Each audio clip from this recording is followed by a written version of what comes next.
I'm Hillary Taylor, and I'm an interior designer in Salt Lake City, Utah, and we're here at my home in St. George. Come on in. So the elephant in the room is that I'm a traditionalist. I love pattern and color. I love chintz. I love big curtains. So this is a real departure. This house is very different from the house we live in all the time. This home is clean and calm, and it beckons you outside. It has a very relaxed but restrained aesthetic, and this is our getaway, and it's really fun. It's fun to have a different space. It is a palate cleanser, 100%. It's the little lime sorbet.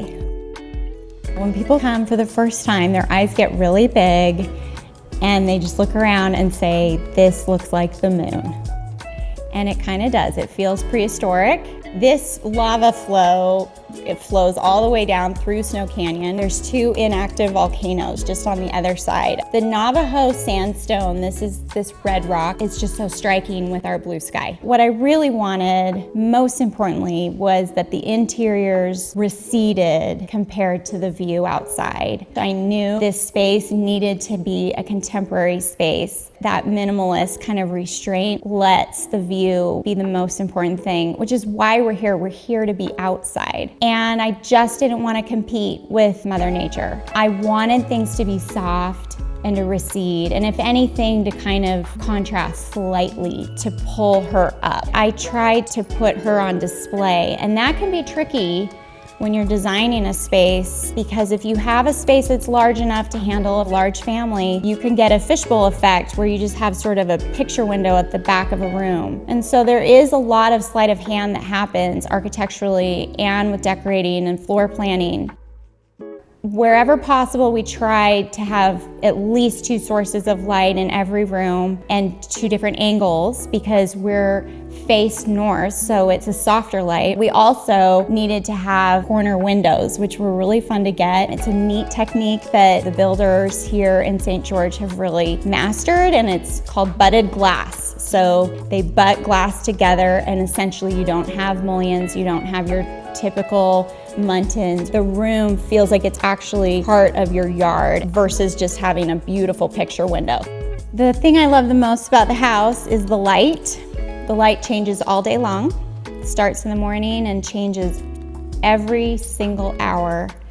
And I actually named it Casa Leggera, which means house of light. We have skylights over all the vanities, so wherever you have a bathroom that doesn't have a window, there's a little bit of light everywhere. I just feel like I'm outside, and it's a big deal to me, especially in dark winter days when you're living in northern Utah. This is a real respite from that. I love the light here.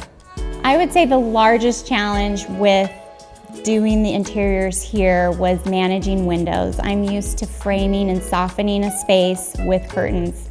I love curtains, I love interlined and lined, and I wasn't going to have that here. And so that was a challenge. How do I warm it up? I just added texture. Everywhere I could find another texture, something soft, something hand done, something where you could see the maker's mark. In the natural rock outside, there's this striated kind of geological formation, that horizontal stripe. So I actually tried to incorporate in everything, the rugs, the raked tassos, the limestone jambs, the doors have a horizontal wood grain in them. Whatever piece that I could control, I tried to add something that was a nod to Mother Nature. Plaster actually functions as a softener, so we've used plaster throughout all the ceilings and walls. A lot of drywall would have been hard on this space. We used as much wood that seemed reasonable, so the rift sawn white oak that we've bleached with a couple different processes, and it has kerf lines in it.